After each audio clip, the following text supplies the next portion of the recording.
Steve Jobs, Elon Musk, Warren Buffett, Bill Gates, Ted Turner. Success leaves clues, kids.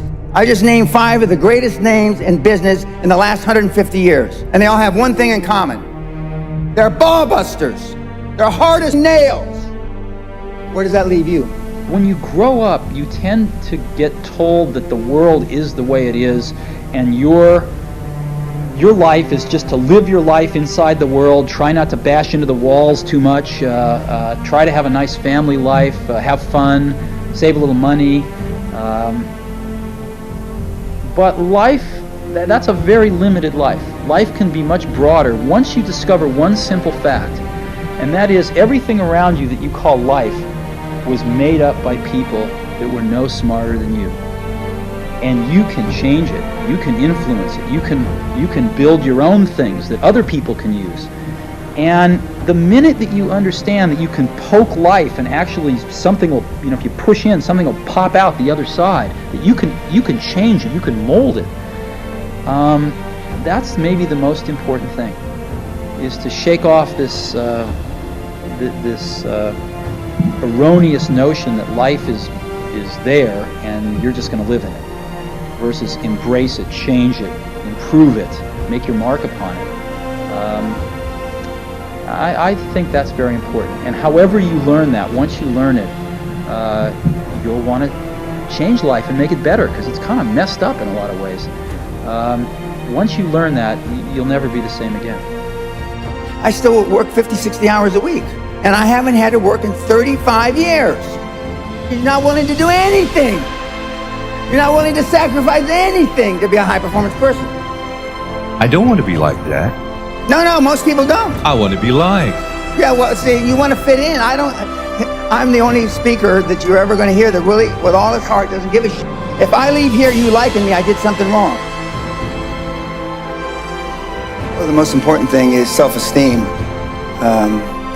The people that we read about, the people that we admire, the Elon Musks, the Steve Jobs, the Warren Buffetts, etc., all have one thing in common.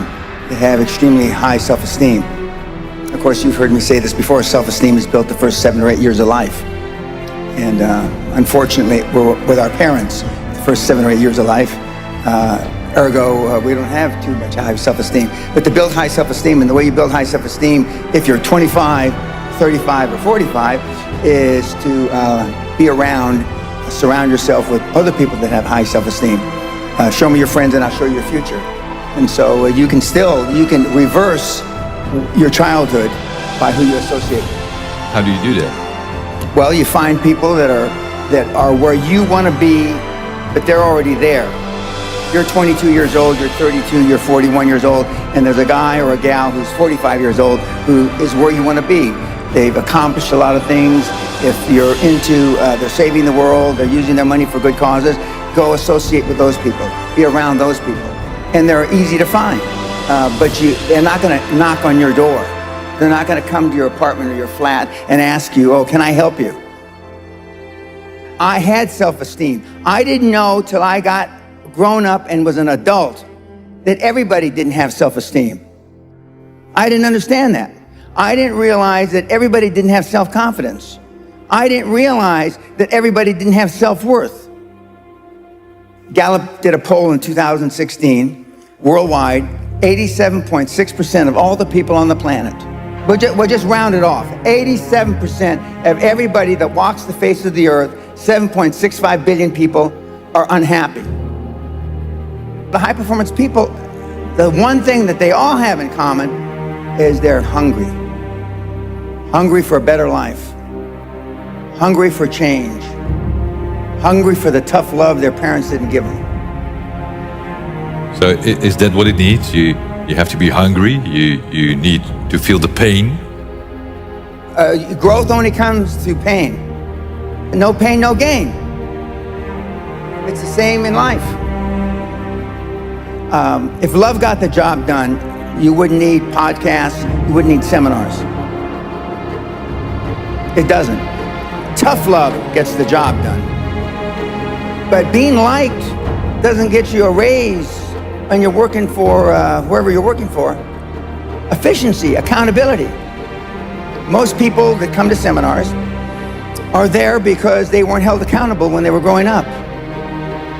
What is your definition of a high-performance person?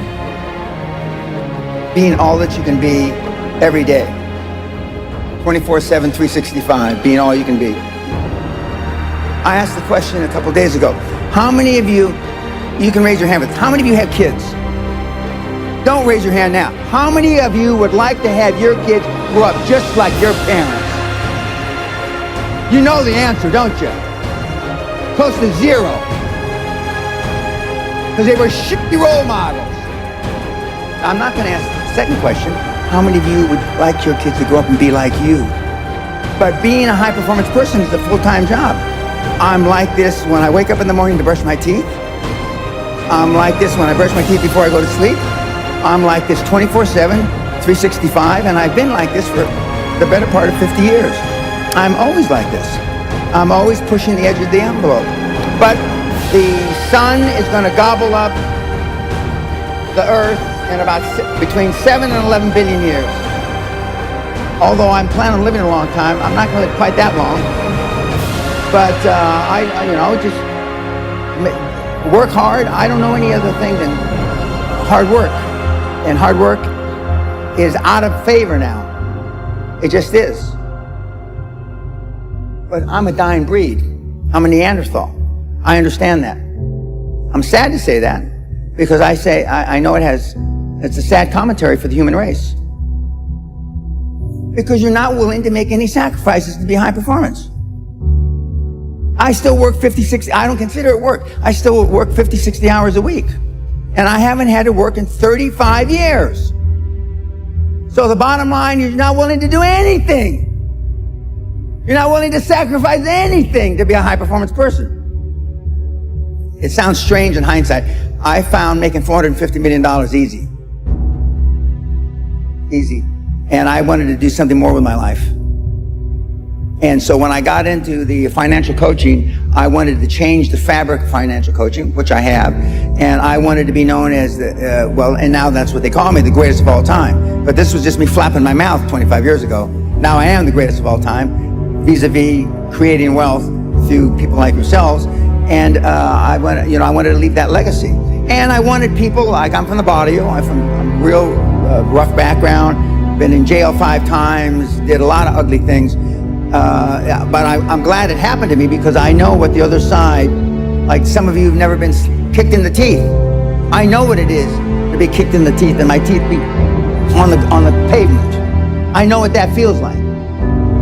I know the humiliation. Forget the pain, you get over the pain. I wanted the poor kids to understand that they had a methodology, there was a methodology used by one of them that was once poor, got in a lot of trouble. You can do it if you want to do it bad enough. The operative part of that little description is if you want it bad enough. Muhammad Ali, arguably one of the greatest fighters ever, he was talking since he's 14, 15 years old, I'm the greatest. Before he ever had a professional fight. My father said, if you've got something in your mind, it should come out of your lips. The squeaky wheel gets the grease. And you've been taught all your life not to ask. You've been trained, keep your head down, don't embarrass yourself, don't embarrass the family, don't say things that may not happen.